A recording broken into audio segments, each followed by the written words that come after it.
What's up guys, Eric here from Marked and Made. We just got a box in from Ricoma. It's our new embroidery machine. So the model that we got was the Swift 2001 20 needle embroidery machine. So today what we're gonna do is unbox this bad boy and get it set up. This may end up being an overnight video because it is late in the store. It's about 6 p.m. Eastern. We planned on doing this earlier today. It arrived around 11:30, but then we just got crazy in here today. So we had a lot of orders going on and a lot of people coming in the store. So got delayed. It's now 6. So we're gonna try and get this done tonight, but you may see a wardrobe change in case part of this carries on into the next day. And once we get it set up, we're gonna go over our first thoughts, what's included, and what we think about the new embroidery machine. So stay tuned. This may be a little bit of a longer one, and thanks so much for tuning in. All right, so Ricoma delivered this completely on a cardboard crate, which was pretty cool, or a cardboard pallet, and it was wrapped up pretty well, super nicely, made it through shipping just fine. So when we went to unbox it, first thing, of course, we needed to do was get through the plastic wrapping and then cut off the big straps that go around it, and then just take off the top and then kind of move out the little things that were inside. So we pulled out the stand legs, all the little boxes that had the other containers in them, and set those to the side. And then once we had that stuff out of there, it's just as simple as picking up the actual side of the box itself, or the, I guess, pallet. It's just a cardboard piece that comes off of there. And yeah, that was done. All right, so after opening the box, we got several boxes inside of a box. So let's see exactly what came in this thing, and then we'll go over assembling the stand and getting the laser on top. So our first box over here, or our first wrap of plastic, is actually a little Ricoma toolbox. Let me grab my knife and we'll cut that plastic open. Start getting into these. I love when companies include these little toolboxes, man. The one laser came with one. That was super cool, which, by the way, that's what we're using as our kind of workstation today. So all this is sitting on top of the Hydra 16.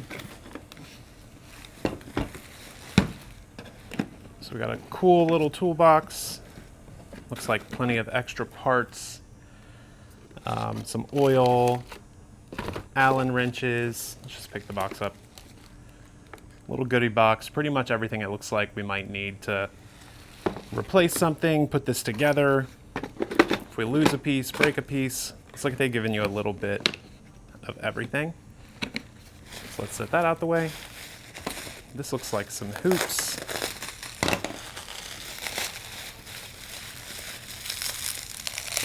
Yeah, these are indeed some of the different hoops for embroidering. I've never embroidered anything before in my life, so I have no idea what these are. It looks like just regular plain circle hoops in various sizes. We actually ordered a huge Mighty Hoop set from Ricoma when we got these, so I doubt that we'll be using any of their hoops. They're basic plastic ones anyway, since we're gonna go through Mighty Hoop stuff and try using that. This says Madeira on it, so I'm guessing this is thread, backer, something like that. All right, so this is a supply kit. Looks like we've got some ads, a poly neon, index of colors, some easy topping, more easy topping. So we've got easy tearaway, cutaway. This is aqua, so it's going to be the wash away. And then we've got some poly neon 40 weight, some more 40. And this is some Cap Supreme, so some smaller backing and sheets that we can cut there to use for hats. And then maybe a little bit of extra 60 weight thread from Madeira as well. Let's go into the second Madeira box and see what we've got here.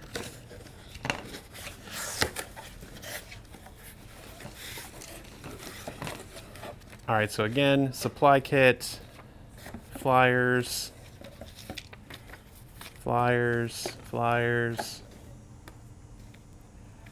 another poly neon index, more Aqua Supreme, more Cut Supreme, more Tearaway. So this is like literally the exact same. So we got two of the same kits, it looks like, same colors of thread and everything. So they send you two starter kits, which is good.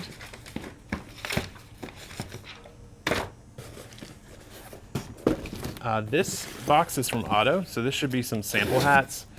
I've never bought from AutoCat before. I buy most of my hats from S&S Activewear, except for the ones that we have manufactured specifically for us in our performance line, which you can also find on our website. Looks like we've got 3 sample hats in here. Got a vintage one, a structured one, 6-panel, and a flat bill structured 6-panel. So 3 different relaxed fit, structured flat bill, and a catalog from 2024. So hopefully they're about to remake that with at least 2025, because today is January 23rd, 2026. Another pack of hoops.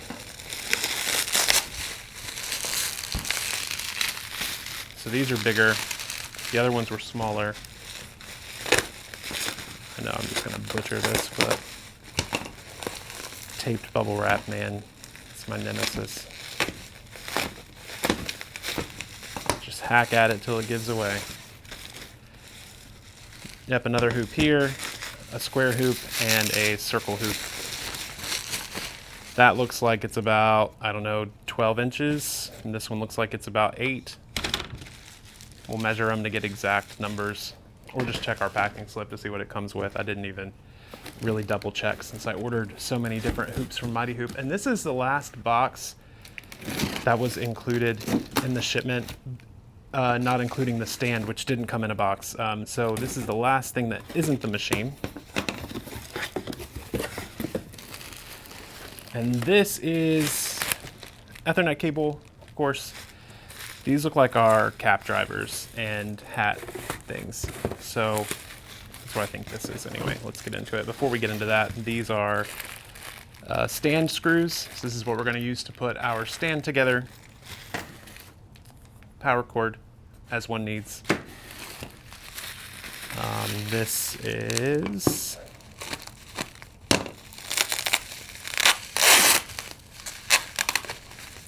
okay, these are little brackets that go in to hold your hoops, that slide into the frame of the actual machine that you slide your hoops into, I believe. Correct me if I'm wrong, but that's what we got. We got 2 of these, probably one for each side.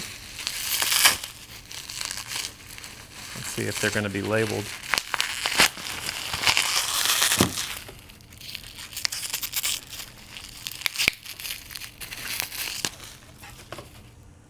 So we've got 1 and we've got 2. I don't see any letters indicating these, so I'm guessing you're going to do it by which side is probably this way. I don't know if it's the clips facing in, clips facing out. I don't know. We'll figure that out as we go along and set up this machine.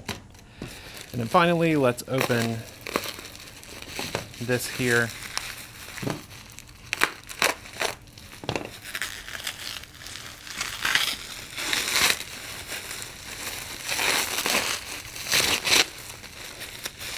For our cap driver.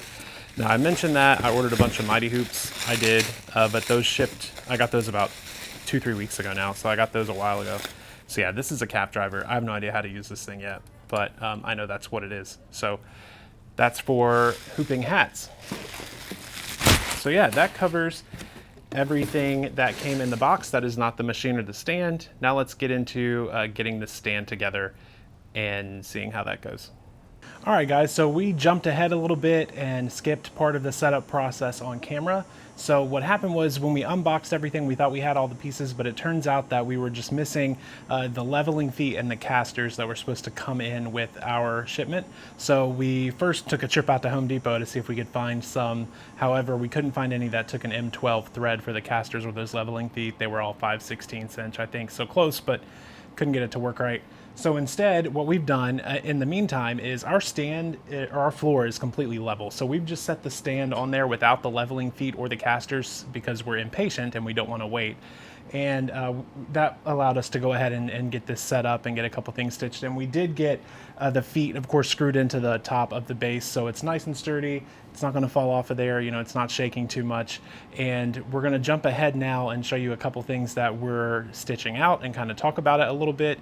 And just a quick note, Ricoma's customer service was fantastic. I reached out just to let them know, hey, you know, I don't have the leveling feet or the casters, and they responded right away and are actually overnighting that to me. However, I just didn't have the time to wait. I was really excited about getting this set up. So my wife and I wanted to get some stuff stitched out and really test this machine out.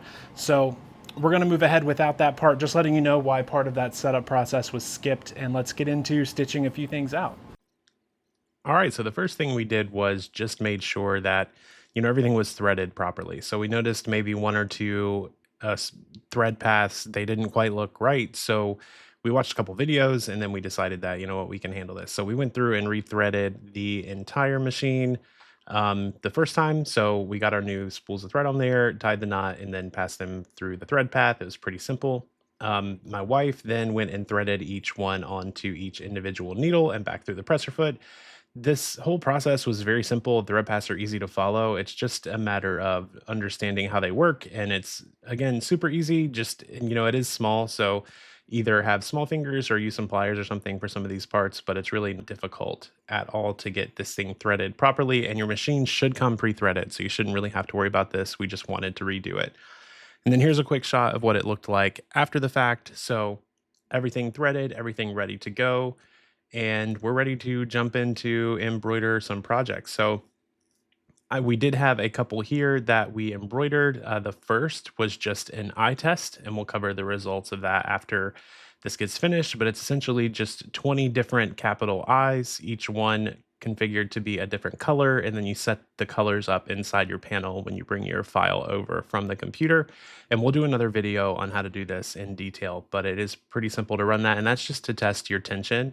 So once we had that done, of course, we'll talk more about this at the end, but we went ahead and looked at each individual one, how much bobbin thread showing, how much top thread is showing, to figure out if our tension was correct. And before we went into trying to embroider too much else, we were testing essentially if we threaded the machine correctly, which we actually found out that we messed up one of them, and then we went and fixed it and did a second pass at this, which we'll cover at the end as well.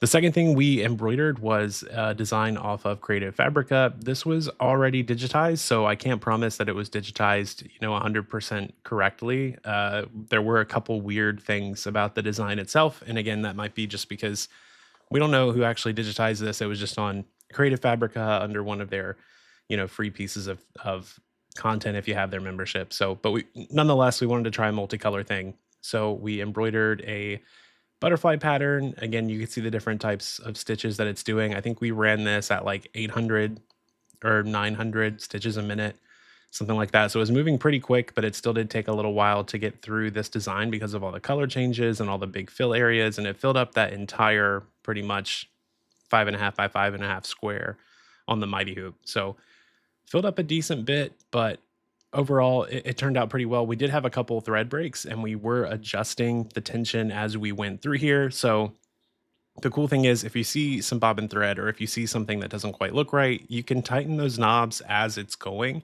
and get a better result. And then finally, you know, once we had everything kind of figured out, I went through and just opened up Ricoma's Chroma software and typed out my initials into their monogram. It's a pre-digitized font. We have Ricoma Chroma Lux, so we're going to be doing more content on the Chroma software, but this is just one of their preset ones that's even in Inspire, right? So this is one of their preset monograms, turned out really well. All right, so I hope you enjoyed sort of that time lapse and footage of things being stitched. I wanted to show you, so this was just the garment we were using, right? We embroidered all over this thing just to test it out. This is a cheap little $2 blank shirt that we don't really care about. So I'm gonna start by, I know I showed some of this in the last video. This was our first kind of eye test. So we decided just to go ahead and make a bunch of eyes, 20 eyes, one for each color, and do an eye test to test our tension and see what that looks like. And if you look at the back here, I even went ahead and numbered each one of those with the corresponding needle so I can know kind of which adjustments to make.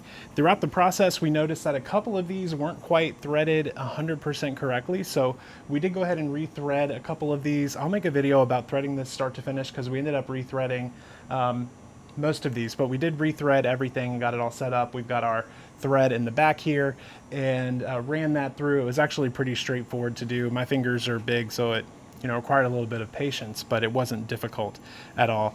And what we were doing here was looking for how much bobbin thread was showing and how much color was showing for the thread, so that we knew what adjustments to make on tension. So this was our very first eye test, and that's how that came out. Of course, we didn't clean it up at all because we weren't really worried about it.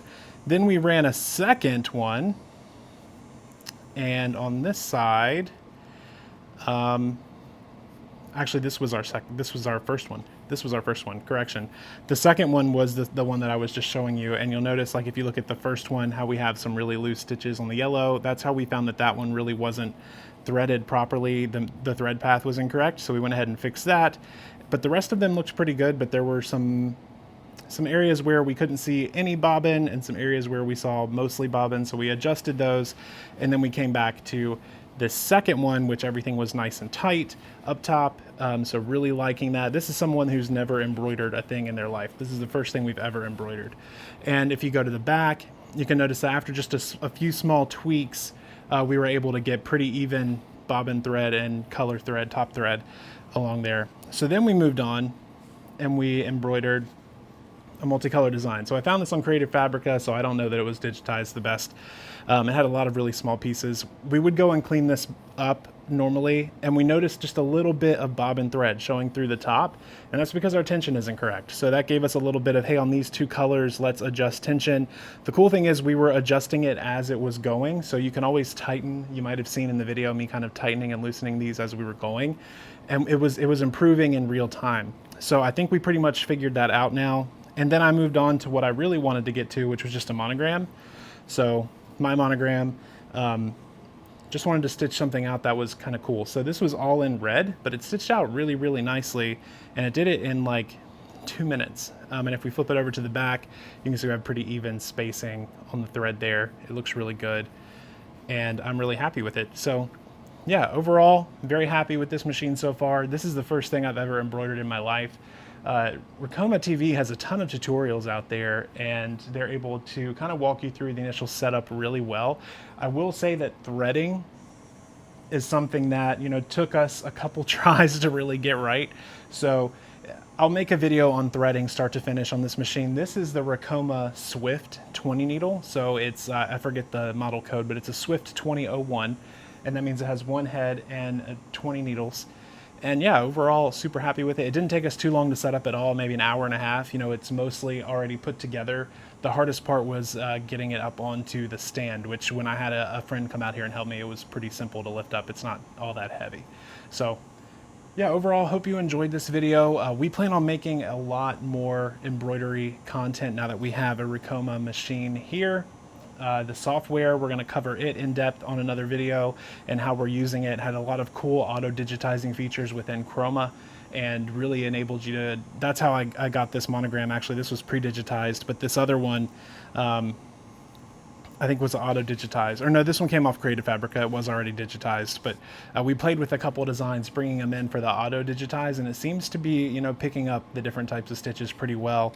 And then we can, of course, change those around a little. So overall, very happy with it. Look for a video on the software, look for a video on the threading, and maybe some other tips and tricks that we're learning along the way. We did jump straight to magic hoops, so I was really happy with the hooping process. It's very simple with the magic hoops or the mighty hoops, whatever they're called. That was really easy to do. So I was really happy with the mighty hoop magnetic hooping process.